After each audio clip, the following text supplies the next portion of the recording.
Okay, this is going to be a quick video on how to find the inverse and how to verify that it is the inverse using both of these equations.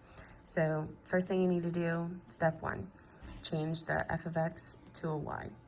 So y equals the cube root of x. Okay, second step, interchange your x and your y. Not any of the numbers, not any of these signs, just literally move them. So x equals the cube root of y. Okay, the next step is to solve for y. So I need to get y by itself. This is the cube root of y. The opposite of the cube root is cubing something. The cube root and the cube cancel out, so I have just y equals x cubed.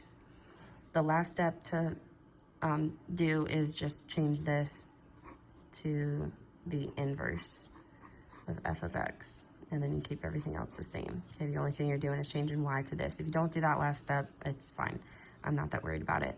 It just helps out on the next one when I'm verifying these two things so that I know when I'm plugging in what. Okay, so the first one I'm gonna do is this one. Okay, here's what this means.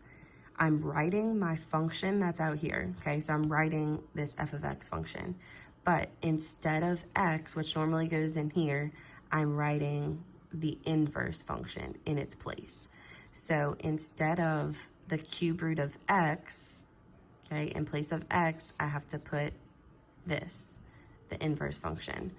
So it would be the cube root of x cubed. Okay, as I said before, the cube root and the cubed cancel out, so I have just x. Okay, that verifies that this equals x. Now I have to do it the other way, writing the inverse function, but replacing the x's with f of x. So I'm writing my inverse function. Okay, inverse function is x cubed. Okay, x cubed. But instead of x, I'm plugging in my f of x function.